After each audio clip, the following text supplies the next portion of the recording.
department since my life minus 1 year, 1982, and has since made substantial contributions, of course, to archaeology and to life at the university. Lots and, like, I think a pretty incredible amount of, what's the term, like,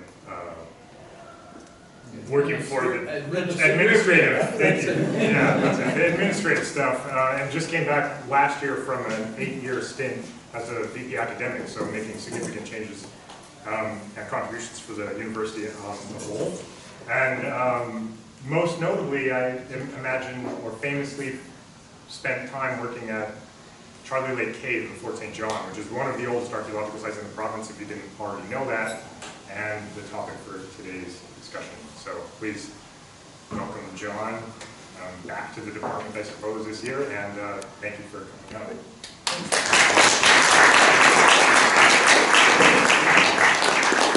We should probably turn off some of the light.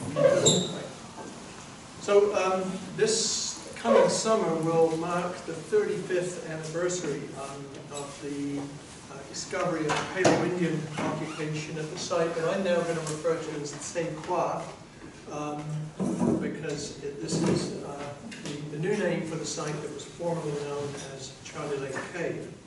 And I'm going to talk a little bit about the excavations, the post-excavation analysis, much of which has been published.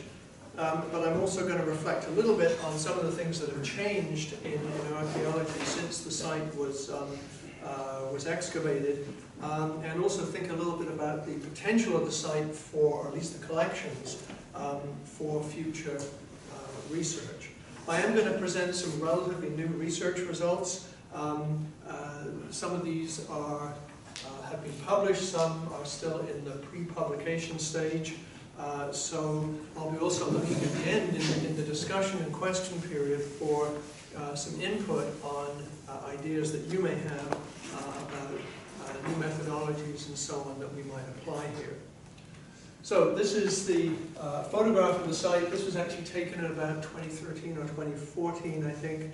The site's has been grown over since archaeologists were there, and it's sort of become a greener place to visit. This was first brought to the attention of archaeologists in 1974, I think, when the first Site C dam project was going on.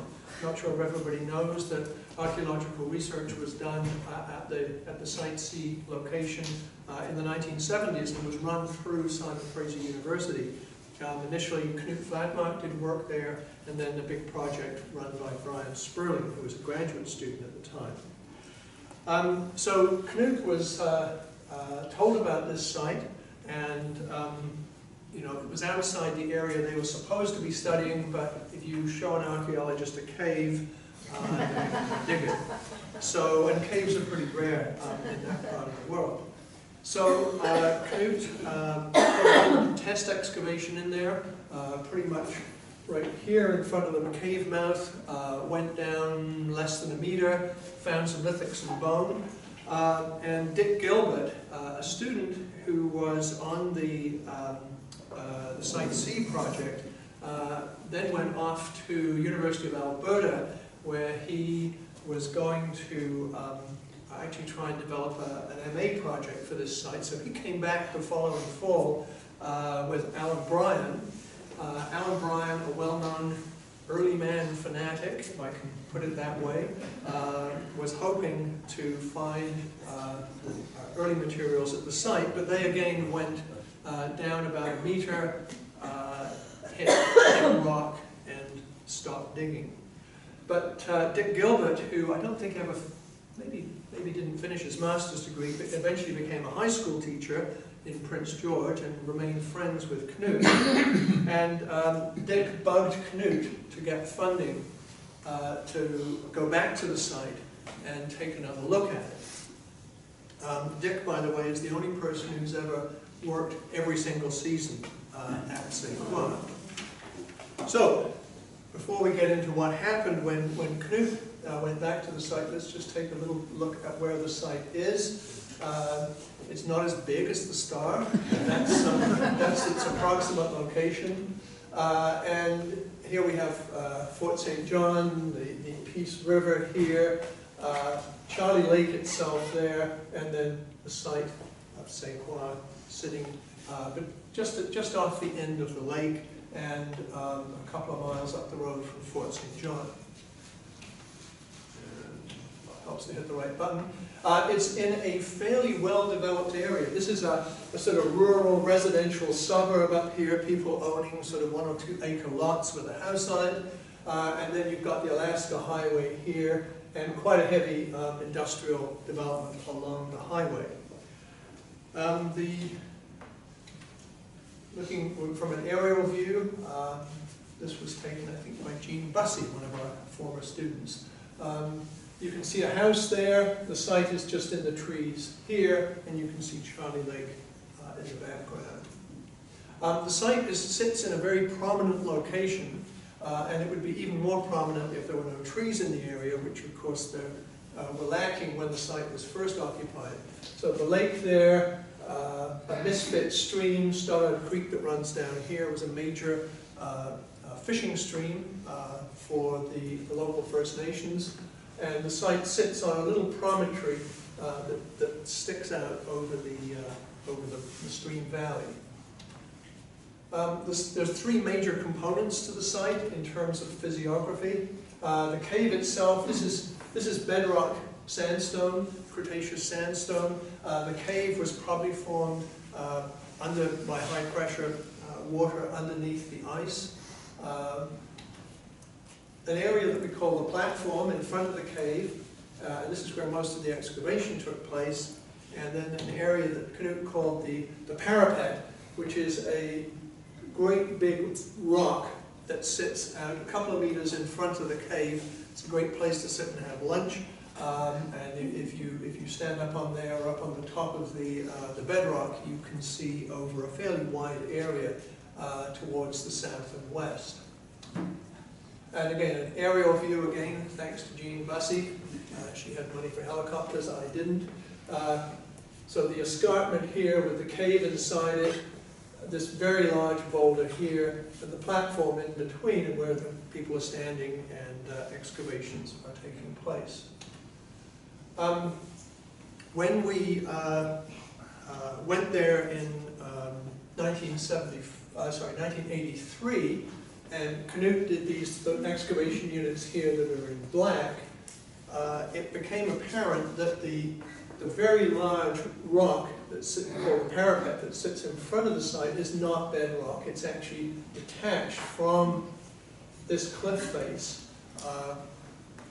probably in late glacial or early post-glacial times, moved a short distance down the slope and came to rest there. That's the only reason that the site really exists was that strange fracturing of the bedrock and the downslope movement of this massive boulder. And you can actually, once you've excavated, you can actually look at the rock faces of these two, both the cliff here and the boulder here, and you can pretty much fit them right back together again. So if we look at the section across the site, marked by that yellow line, this is what it looks like. So you have Cretaceous bedrock here, you have the parapet here, which is a big boulder, and you can imagine, you can easily see how this once fitted back up on here, and in fact you've got the remnants of this cave sitting right in there. And how the site has been created essentially was that the first stage in the site formation is the detachment of that rock from the face of the cliff. Sediments then washed down and into the gully that was created between the bedrock and the back of the parapet. Those sediments filled up that gully over about 12,500 years, and so you get, isn't PowerPoint wonderful? I love doing things like that. And so you get a stratified sequence of deposits that have come firstly from slope wash, sediments being washed down the hillside over the lip of the bedrock cliff and down into the gully, And secondly, just from local weathering of the sandstone. So the whole site is full of chunks of sandstone that have weathered from both the cliff, the back of the boulder, and likely also are being weathered away on the inside of that cave as well. And as a result, you have, between the bedrock and the back of the parapet, you have a very, very deep sequence of deposits that have been laid down there over about the last 12,500 years. At its very deepest point, I think we just got to 5 meters below surface during the excavations, if you kind of stretch the tape a bit. So it's a great example of a really deeply stratified site. I can talk about stratigraphy in more detail later if people are interested. It's very complex stratigraphy. It's got, as you can see, it's got rockfalls in it, it's got rodent activity in it, it's got leaching of organic sediments in some places. It's a very, very complicated stratigraphic sequence. It's also got soils formed at various times too. In let me see where I've got to my talk here. All right, so basically then we've got a situation, let me just go back one slide. Basically got a situation where we have a sedimentary sequence that spans late Pleistocene right the way through to recent times. The most recent artifacts at the site are Dairy Queen containers. The second most recent artifacts at the site are shells from American soldiers who were building the Alaska Highway in the 1940s. And then you get into late prehistoric, middle prehistoric, early prehistoric cultural material all the way through. Right down at the bottom of the site, we have something that, for the sake of brevity, I'll call a fluted point, although it's not really a fluted point, but it's related. And it's one of the very few sites in Canada where you have a complete late Pleistocene through to late Holocene sequence with artifactual material and radiocarbon dates all in good stratigraphic sequence. So if we go back to 1983 then, Knut's excavations were done more in a sort of a testing pattern. He didn't know what he was going to find. He didn't know how deep they were going to go. A couple of excavation units in the cave revealed that there was basically nothing there, very, very shallow stratigraphy. But the units on the outside, in the platform, which we now know is this deep gully, went down and down and down. And Knut was extremely persistent in powering his way through boulders. Most people would have stopped, I think, at this point. Knut just took them apart with cold chisels and kept digging. And this is a view of the largest of Knut's excavation units. It was a scary place to work when you're down 4 meters in a 1x2. It's even scarier if you're down 4 meters in a 1x1. And you will notice the complete absence of shoring. So Knut here, and I think this is Phil Hobler, are looking at the very earliest layers at the site. When we recovered the so-called fluted point, there was great excitement. And remember, this is pre-cell phone, pre-internet.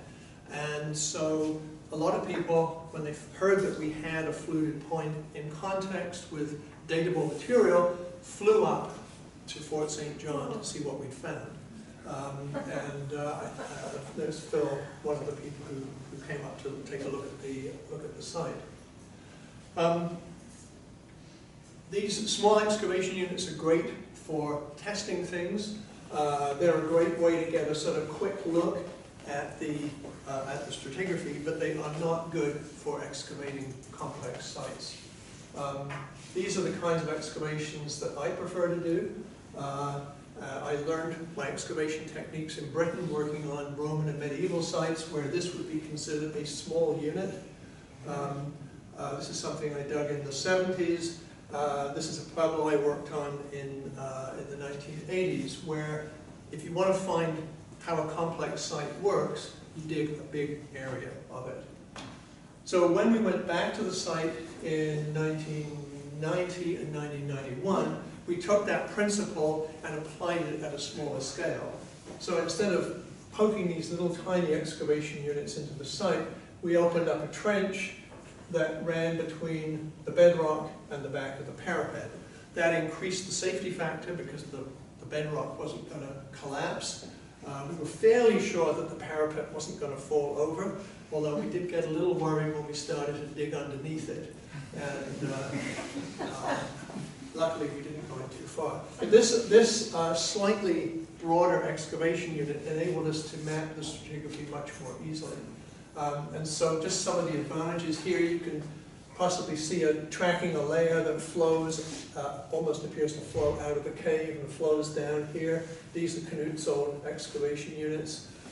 When you encounter large rock falls, as we've done here, they're much easier to remove if you're in a big area, rather than trying to remove them inside a one-by-one. And here we have somebody chasing rodent burrows with a spoon. You can see disturbance much more easily if you're in a larger excavation area, and we were able to isolate rodent activity and excavate the contents of rodent burrows separately. And again, it just gives you an idea of firstly the safety factor. If you're working between two solid pieces of rock, it's a lot safer than having four sides of unconsolidated sediments.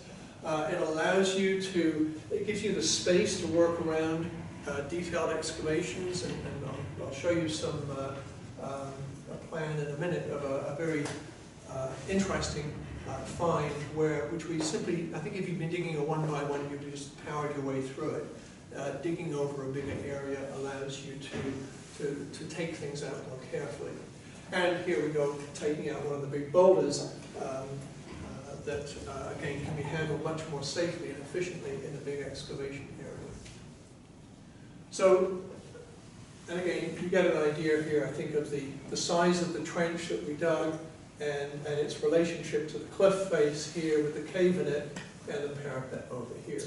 We still left a big chunk of sediment over here that is waiting for somebody to excavate. By the way, I should say that when we applied for our SHIRT grant in 1990, one of the reviewers, and of course by that point we knew there was a Paleo-Indian component at the bottom of the site, one of the reviewers suggested that we simply get a backhoe, remove everything above the Paleo-Indian component with a backhoe, and get down to the good stuff. I've always thought that might have been that one who said that, but I don't know. But it gives you an idea of the rarity of the find at the bottom of the site. So since the 1991, nobody has excavated there again, which I think is probably a good thing. We did go down very deep. We pretty certain we bottomed out the site. We got into, right at the very lowest level, where Greg is standing here, we got into a mass of sandstone rubble that appeared to be the result of this movement of this boulder away from the cliff face. And the shoring that you see here, I want to explain, is not to protect the workers, but to protect the stratigraphy. So the site, we've been working on material from this site somewhat embarrassingly for more than 30 years. We've had some student theses from it, papers in journals, book chapters. We still don't have a monograph about the site. I'll talk about this towards the end. We did compile a set of reprints for a more popular, a more accessible publication on the site for people who are not archaeologists. And I'm also somewhat ashamed to say that almost everything we've written about the site deals with the Paleo-Indian period. And there's a ton of stuff there later than Paleo-Indian that needs more work. So let's just run through very quickly what the site is about. So obviously in the Peace River, you're in the middle of the ice-free corridor, or what might be the ice-free corridor. So we have a sequence that starts with the last Pleistocene glaciations, followed by a massive glacial lake piece that certainly covered this area. The dating of these there's still some debate about this, but the glaciations probably the glaciers were retreating by 15,000 cal BP. The glacial lake was probably gone 13 to 14,000, although there's some debate about that. The sediments within the gully, the very lowest sediments down here, are derived from glacial lake silts that are found on the hillside above the cave. So if you go up and dig further up the hillside, you get these very nicely, these rhythmite sediments, or what we used to call varves, in situ above the site. In the very lowest layers here, you get these sediments but redeposited, and they're not finely laminated, so they're definitely redeposited. That appears to tell us then that indeed glacial lake peace covered this area, certainly covered the site. That the movement of the boulder away from the cliff face likely took place round about the time glacial lake peace was draining, and maybe perhaps was even related in some way to that. And then the first depositional event was sediments upslope being washed down into the site. That's where we find the earliest Paleo-Indian material, stone artifacts, beautifully preserved bone. Those of you who know your zoo archaeology, we were getting bird tracheal rings from these deposits. These are a couple of millimeters thick, extremely fragile bones. And this, you can see the very fine-grained nature of the sediment that allowed this excellent preservation. And a sort of an artifact assemblage where we kind of got one of everything. So we got one basally thin projectile point, one nice side scraper, one retouched flake, a few chunks of stuff like this, one little stone bead. We kind of got one of everything from the bottom. So it's not a large lithic assemblage. We also got thousands and thousands of smaller vertebrate bones from ground squirrels and hares and voles and all sorts of other animals. The site was used on at least 2 occasions. Oh, and I should mention that this point here is very, very similar to what are sometimes referred to as stubby fluted points or reworked fluted points.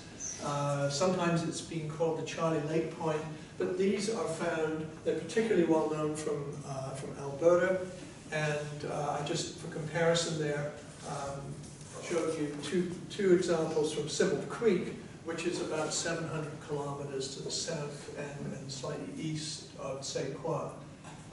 These are remarkably similar artifacts, and I think this is still the only site where these have been dated in direct association with the radiocarbon material. A little higher up, but also Paleo-Indian in terms of age, there's a microblade core, tabular microblade core that I think has affinities to things that we see in Alaska. Also in the Paleo-Indian component, we have raven burials. These are, you wouldn't believe how difficult it is to get a paper published on raven burials in Paleo-Indian times. I used to work in the American Southwest where bird burials are so common, people really, barely publish them.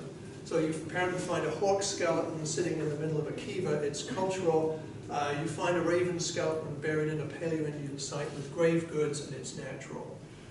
It's incredibly difficult to actually get that paper published. We have evidence for 2 ravens that were buried at the site. This is the best one. This dates to about 11,000 BP.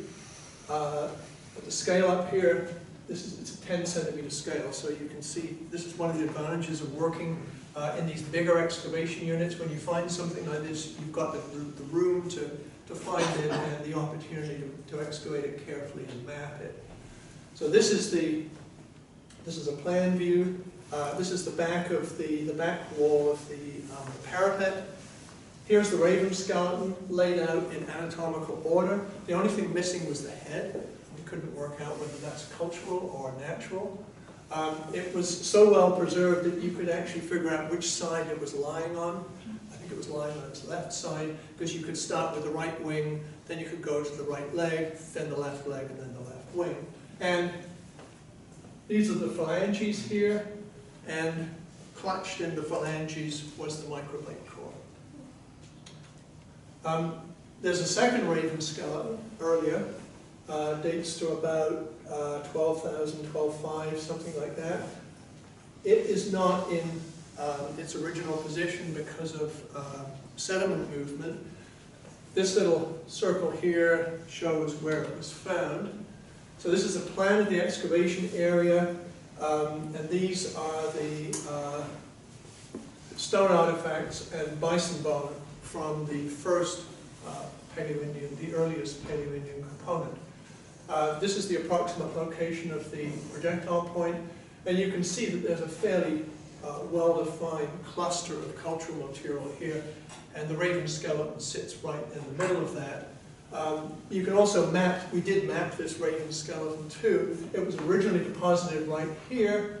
This is the direction of the slope, and you can actually see there was some disarticulation as sediments moved down the slope, and you can actually put all the bones back together as a complete raven skeleton.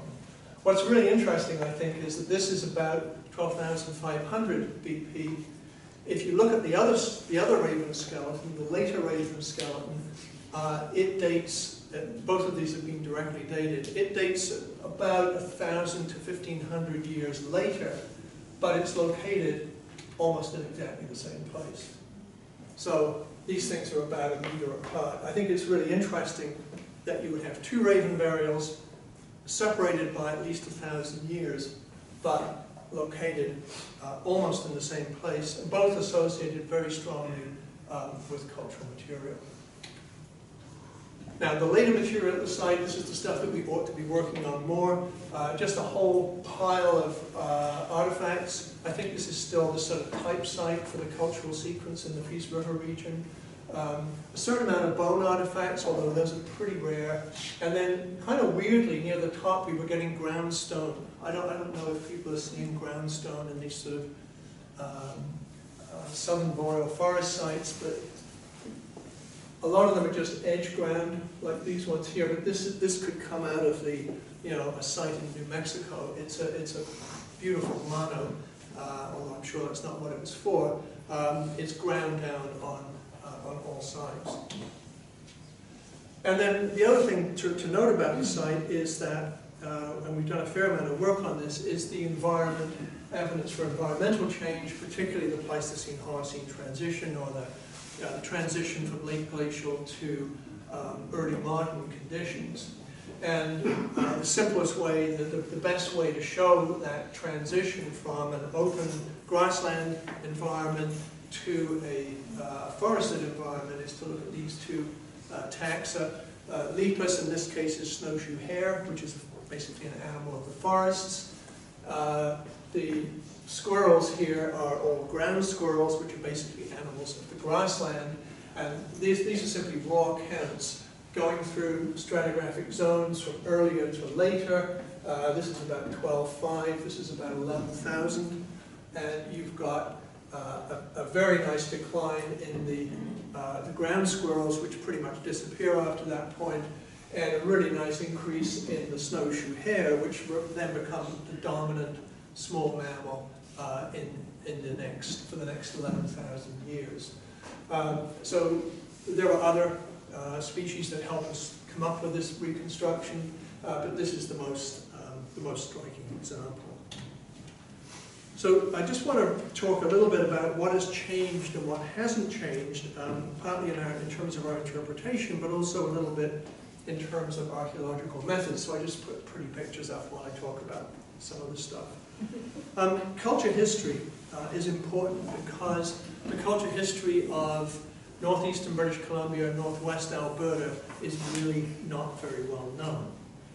And I think it's kind of sad that this site is still seen as important because it's got this dated sequence. We've got very, very small numbers of well-dated archaeological sites in northeastern BC and northwestern Alberta, and frankly, the small number that we do have are pretty dubiously dated because you tend to get very shallow soils.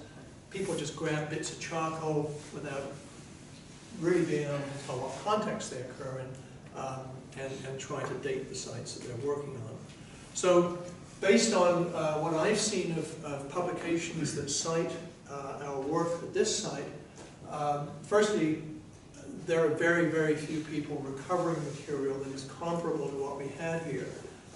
And in fact, a lot of the archaeology of northeastern BC and northwestern Alberta is really looking at these undatable flake and fire-broken rock scatters. So for that reason, we do need to pay more attention to the sequence at Tse'K'wa and focus less on the Paleo-Indians and more on the later material. So I think we need a program probably of redating the stratigraphy in the upper two-thirds of the site.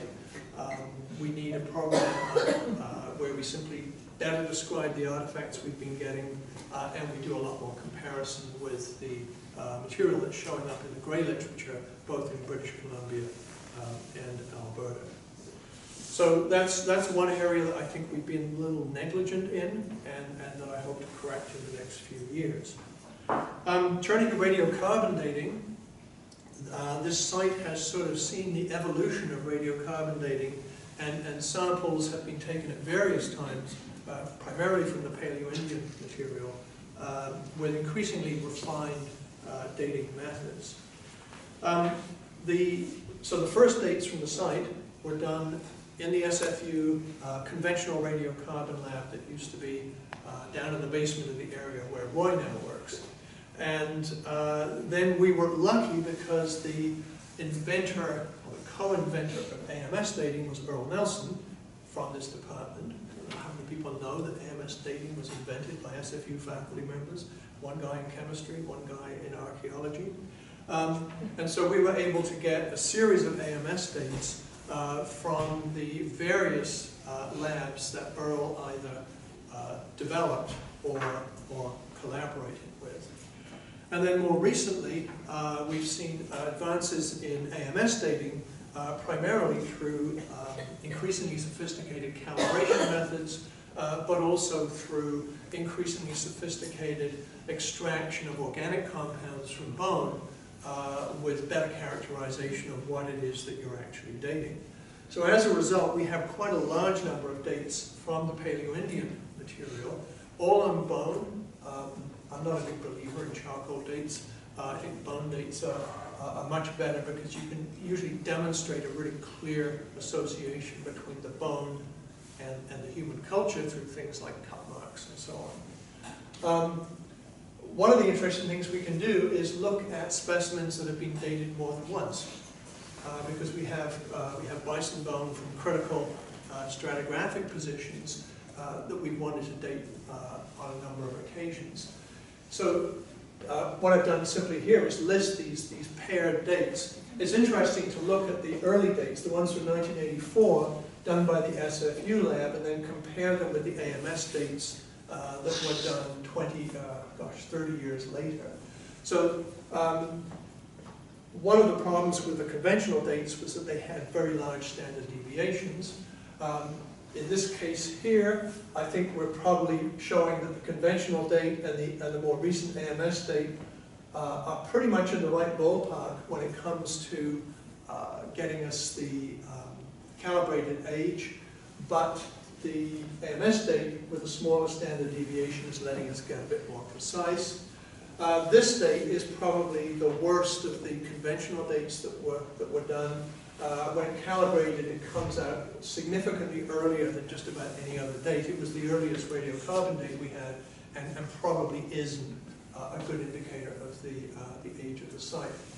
The other pairs we have are pairs of AMS dates, mainly done at different times. 86, this was one of Earl's first AMS dates, and then we have a series of AMS dates done in 2014 to compare with the 86 date and the 1991 date, which I think was done in California.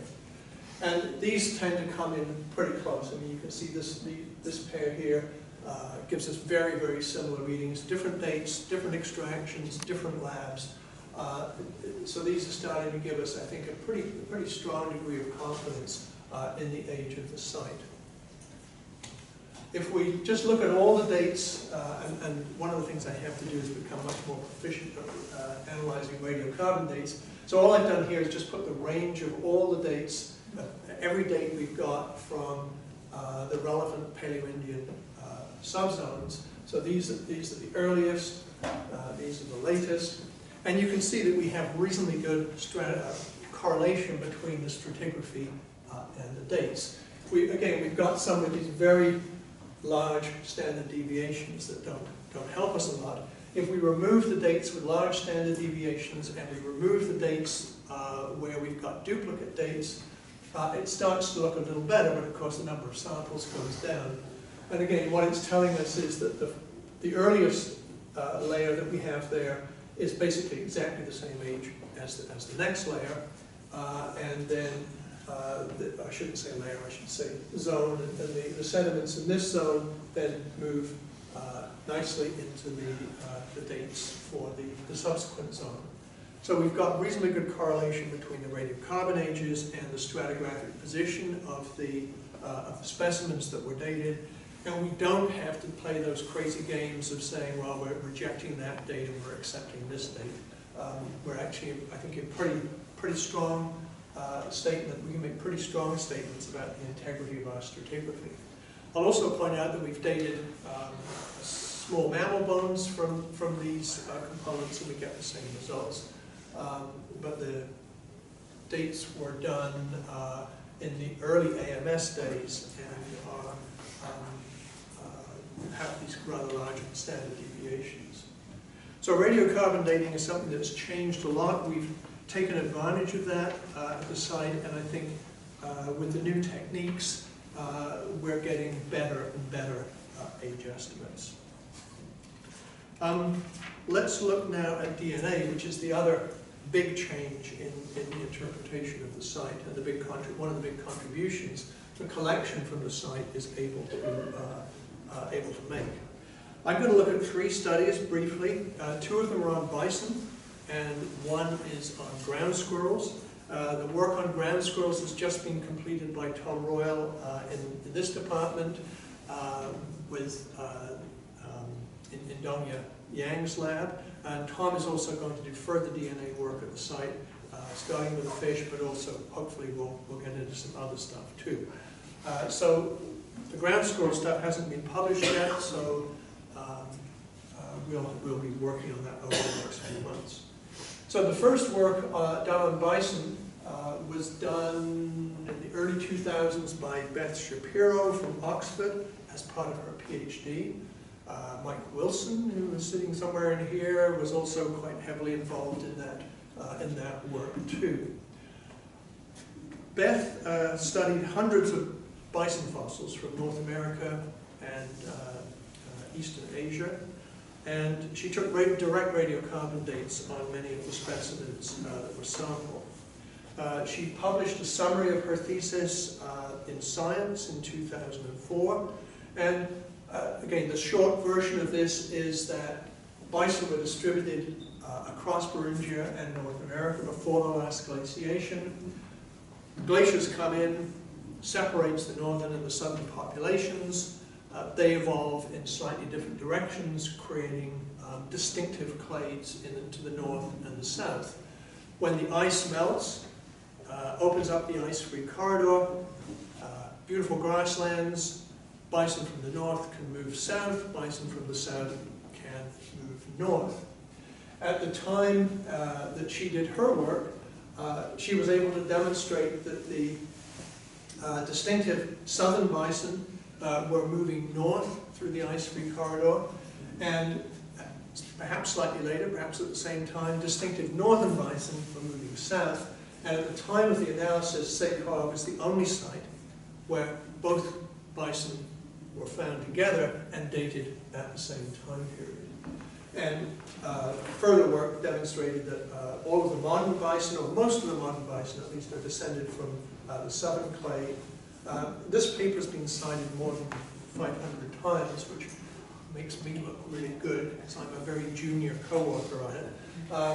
But it demonstrates, it's not so much the ice-free corridor material that's getting the citations, it's the innovations that Beth brought to studying the evolution of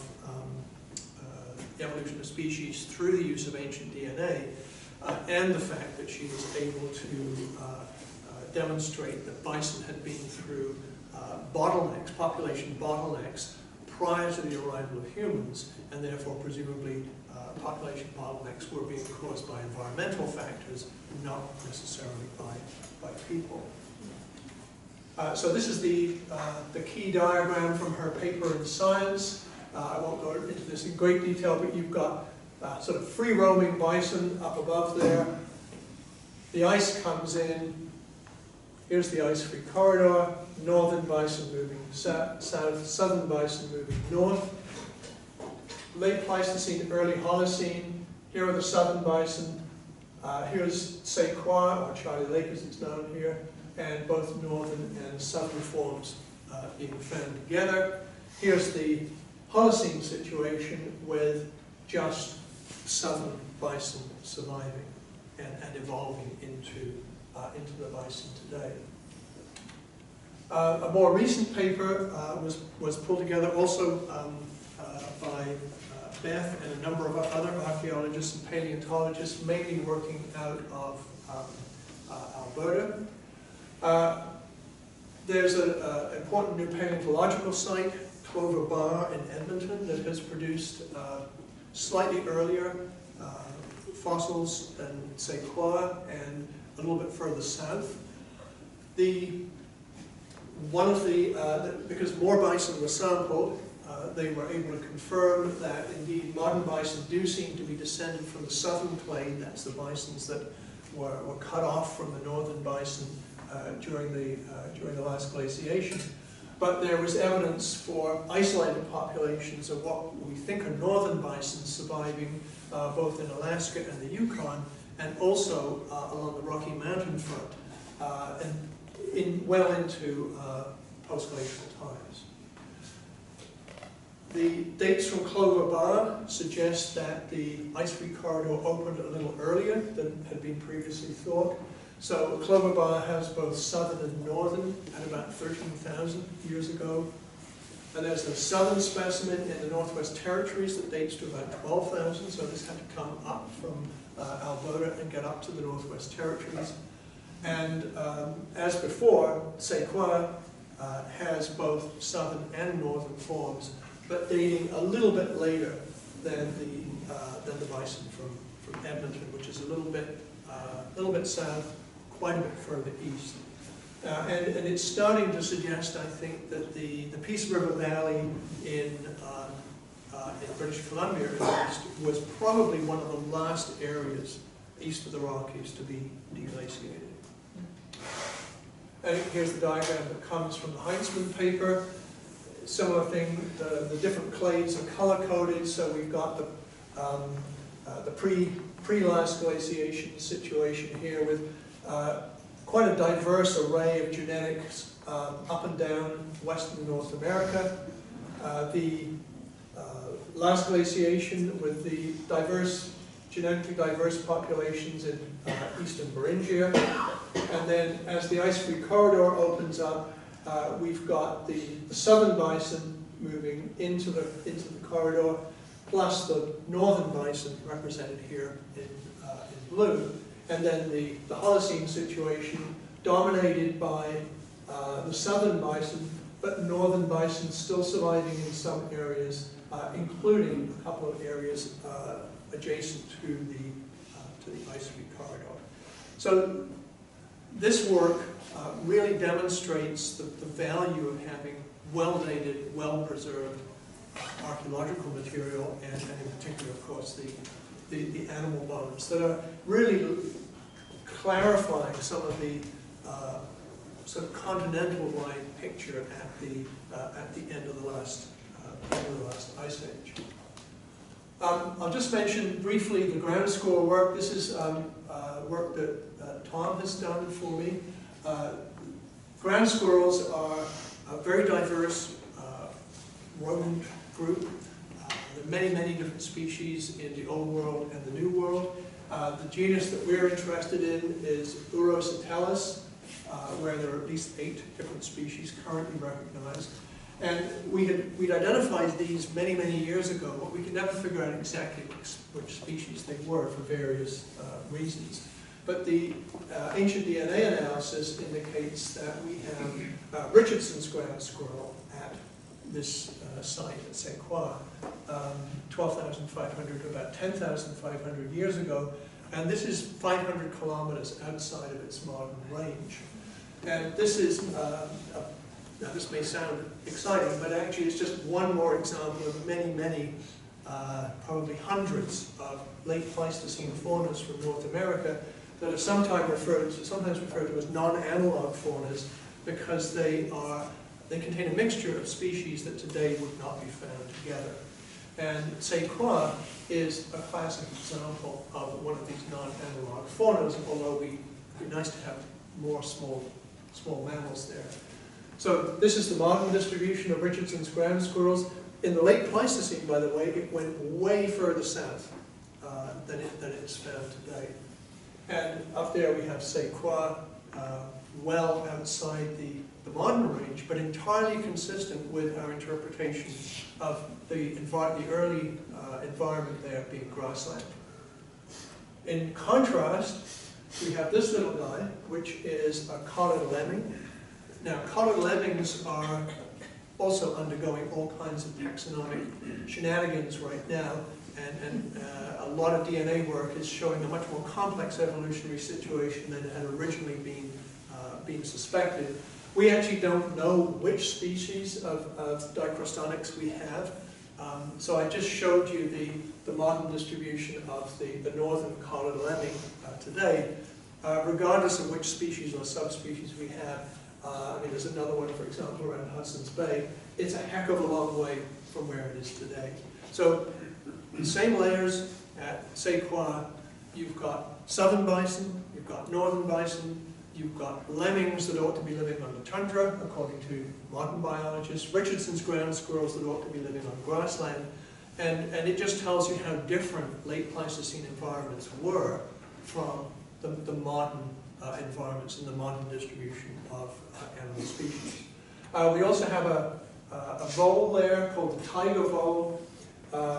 Actually, this map's not quite right because it shows the modern distribution is a little off, I think.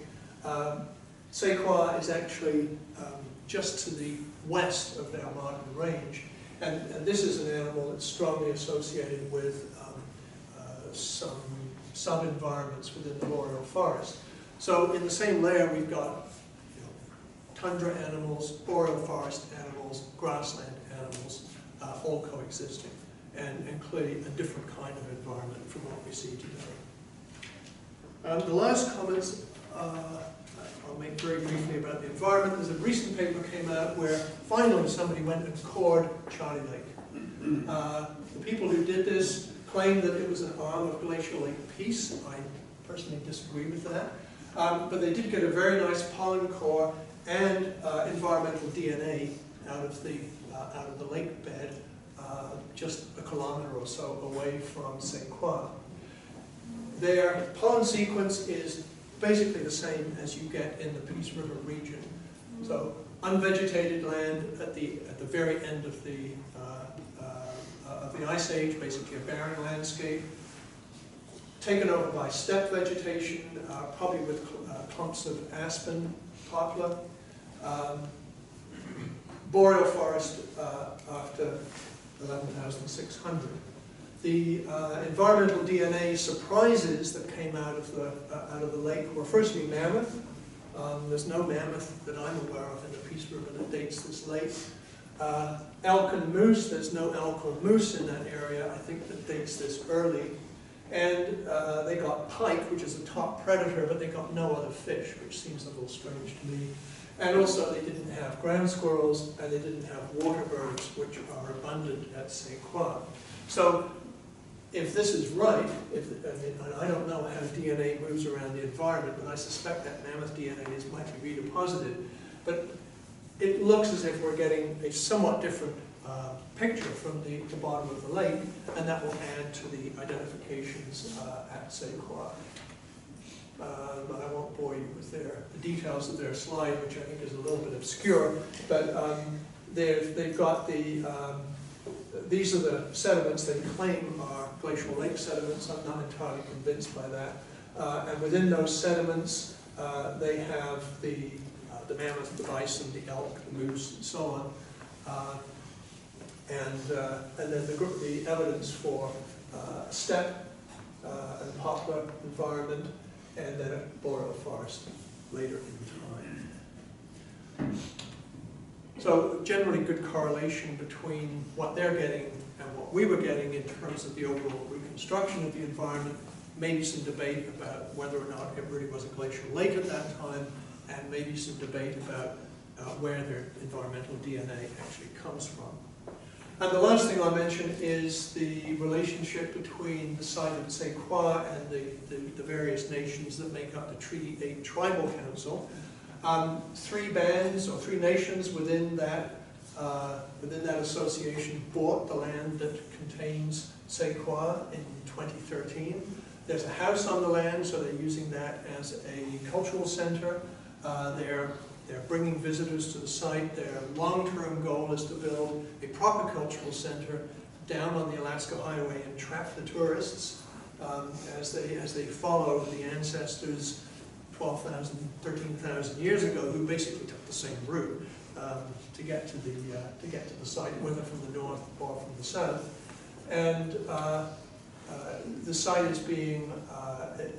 become, I think, quite an important symbol for the Treaty 8 nations, and in particular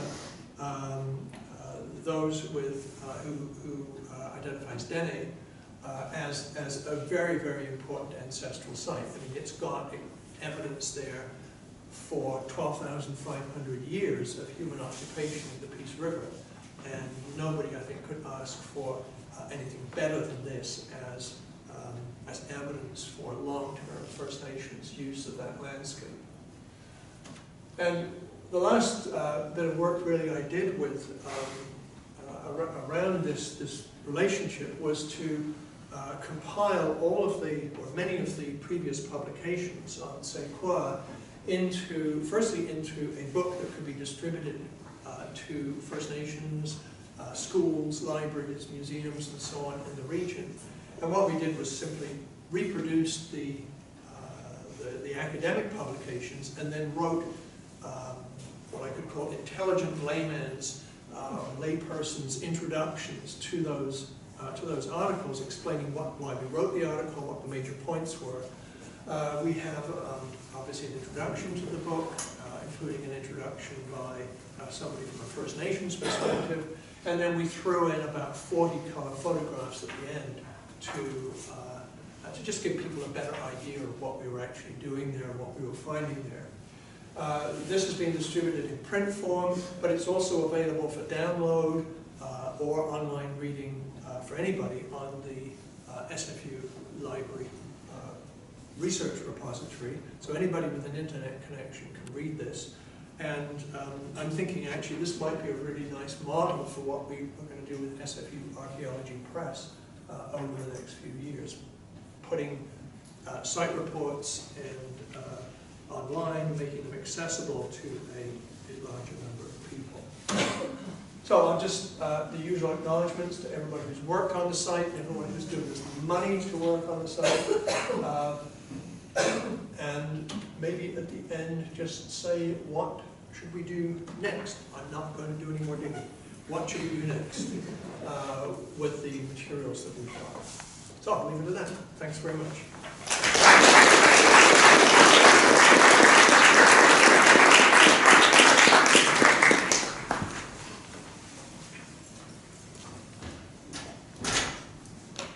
Thanks, John. It's really cool to see caves excavated here in North America. I see a lot of it in the old world. You were talking about the lithics earlier, and my wife, Tracy, her family's up in the Bruce area, farmers up there, and they've got small collections of stuff themselves. And of course, whenever I'm up there, all the locals find out I'm an archaeologist, I get all their stuff to look at. And it's almost all Paleo-Indian stuff that comes from around where we're at, East River area, but it includes a significant amount of groundstone stuff. Oh, good. I don't, it's all surface collection, so I don't know that these are older stuff, but there are no middle or late prehistoric projectile points. It's all Paleo-Indian projectile points with these groundstone stuff. Not fancy, but clearly groundstone. It's often seen. It would be interesting if so the groundstone that we got was all very late.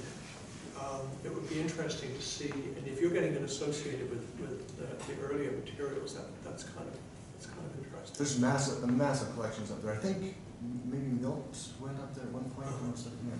Arthur Roberts from Geography was up there, and Barbara Winter was working on that huge collection from a farmer. Just thousands and thousands of pieces. 1,200 pieces roughly. Yeah. And there are just down the road. There's a field that's produced other fluted points that Knut reported on, and then just up the road, there's Pink Mountain that Ian Wilson uncovered, where they've got Paleo-Indian material in association with the microwave core. Yeah, we just interesting. Back when I was doing my master's in Edmonton, I TA'd the U of A Field School for several years. Carolyn Hudchak-Cuthbert, she's doing a PhD at the time, and she did an excavation, directed it. And we found a little base of a Paleo-Indian point. This would be 98, I think. So after Charlie Lake and after Silver Creek, but I think our find predates the Banff Institute finds. And I have to go back, and it's been 20 years since I looked at it, but I don't remember if my sense was that it was basally thin thing like Charlie Lake, or it might actually have been a. So we may have found one. Maybe a real one. Maybe a real one. I know Mike's itching to tell me where I'm going. No, just to comment on the ground squirrel findings, that really underscores the importance of this kind of work in the broader paleo-environmental context. How important also the DNA work is. So you've got two things: this archaeological sites as sources of paleo-environmental information, but then adding on the DNA findings. It just struck me this is in contrast to a paper that, well, I'm old enough to remember the stuff from the 1960s, but Robert Hoffman, who was one of the really prominent mammalogists at the time, wrote a synthesis of Great Plains mammalian faunas. And one of his prominent conclusions was that the ground squirrel, Richardson's ground squirrel, was one of the later arrivals on the northern plains and was still expanding its range northward. Now this is the view from the United States, based upon work largely in the US plains and probably with very little reference to Canadian material, which is characteristic of American work even to this day. But in his view, here was Richardson's ground squirrel. It was a fairly recent thing, just still expanding its range northward. These findings completely turned that around. Utterly turned it around, completely smashed that to pieces. And so it's important to realize the vital environmental importance of this, but also the fragility of a lot of the earlier conclusions, which we've, for years, just taken for granted. And so this is great stuff. Yeah, we're going to get the lemmings done next. So oh yeah, I could comment on your comment on the EDA, and I agree with you on this. the eDNA result. And as a new kind of way to retrieve ancient DNA material from the soil sediment. But technically speaking, it's just living tree. And I'm not, totally convinced. And we should track down the data from the eDNA. Because this contamination still could be an issue there. Basically, you got the DNA from the soil, and it could be from, you even don't know if there's any other line of evidence for the animal there, right? And those DNA can come from anywhere almost. That's the big issues here. Yeah, I mean, we know there were definitely mammoths up there. They were quite a bit earlier. So, and there may have been later mammoths, but no one's ever found any that I'm aware of. And I think, this is something that's going to happen. First of all, people find that they can get eDNA, and everybody gets really excited about it. And then we'll start to worry about where it came from, and so on and so on. And probably the people will start to sample more carefully, I imagine. That reminds me a little bit of Jurassic Park, right? But not quite there, we got something. John, has there been any recent major excavations as a consequence of dam site seed mitigation that? Well, I think those reports, I don't know if those reports are available yet. There was an excavation actually almost just below this site some years ago. That's quite interesting. It turned up a whole pile of microbes, I think. But I can't remember what else was there, but it wasn't dated. There's nothing datable in the material. So, and in fact, there's that creek below the cave is just one big site. Everybody picks up stuff in their backyards. So. And what's the status of Athabascan, views of Athabascan, sort of translocation? Well, it just depends. I don't know. Well, I mean, it was always, there's been conferences and there's been debates over Athabascan migration and, with the Denizat now claiming antiquity back to 12,000 years, obviously, maybe Shirley Lake Cave and I don't know if they were speaking that language, Wow. but I've got to get into that whole literature, which I haven't had time to do. That did sound like a thesis. Any fire residues? Sorry? Any fire residues in the sequence? Fire?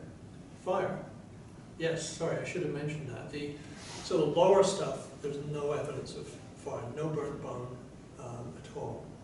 In the later stuff is some people who have excavated for me actually refer to it as they say it's like a mint. It's got so much organic material in it. It's just a mass of charcoal, burnt bone, burnt sandstone, fire-cracked rock, lithics, and so on. That's probably all within about the last, say, 4,000 to 5,000 years. So the upper part of the site has got much more cultural material and appears to be more heavily impacted. And it's got, there are physically definable hearths and so on. But the Paleo-Indian stuff is, I didn't talk much about it, but it is a strange assemblage. So it's got, there's no evidence of fire whatsoever. There's, even though we have lots of artifacts made of quartzite, there's no quartzite debitage on the site whatsoever.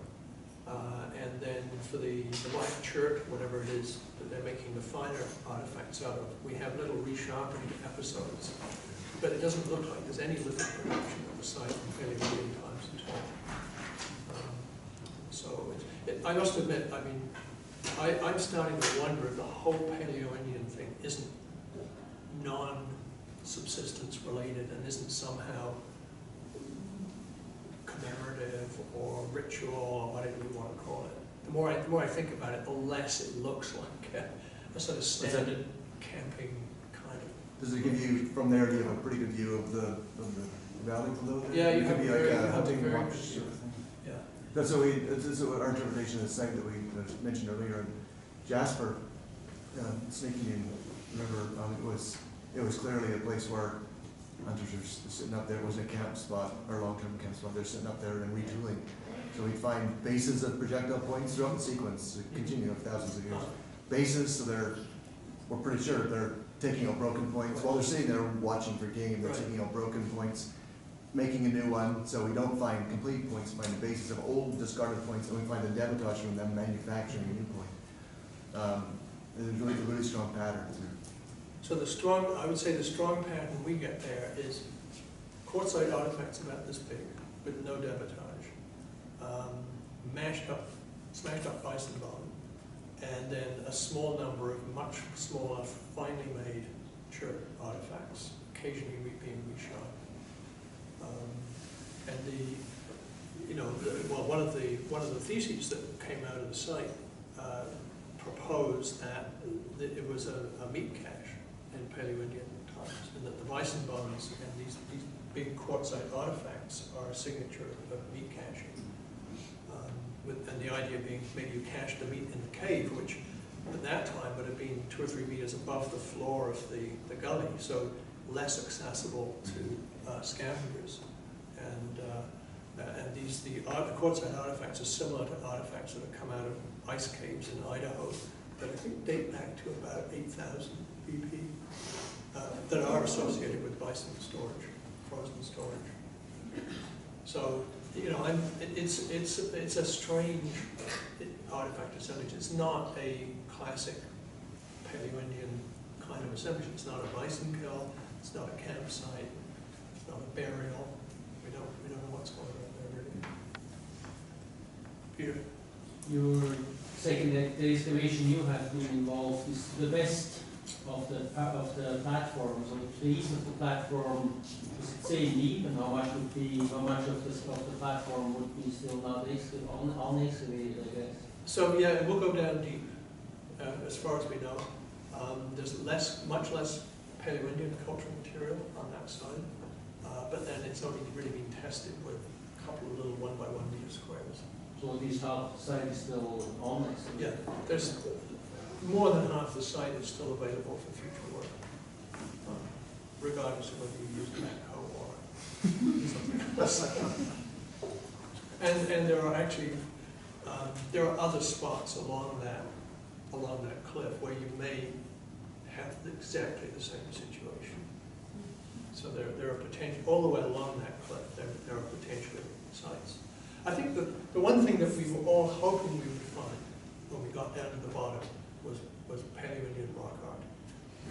And there was, because you've got beautifully preserved rock surfaces there, and we thought maybe somebody would have tacked a little design in there, but we searched and searched and couldn't see anything. It may just be too weathered. Yeah. I found the Raven thing quite interesting. There were 2 Raven skeletons. Were they both missing a head? I think the earliest one wasn't. There were fragments of the mandible. On the bird, the skull is very, very fragile. And so I'm pretty sure we got some parts of the mandible down in the early ones. Actually, from the same level as the second one, the more recent one, just work that one of my students just finished, we also got a loon head out of that. It's the only loon bone on the entire site. It was the head, which I think is impressive. So we need to take a look at that sometime and figure out what's going on there. Bart? Has any PXRF work been done on the lithics? Do we have? There's a master's thesis done on the lithics that was pretty comprehensive. So are there comparable, like, are the artifacts from a similar quarry to some of the other early examples? So what we need to do, I think, that thesis was written 20 years ago. There's been an awful lot of work done in northern Alberta and British Columbia, or north central Alberta and British Columbia since then. And I think what we really need to do is go and scour that literature for other materials, similar materials that have come up, which I haven't done yet. That's quite a big task. Might even be another good master's thesis, is the later prehistory there.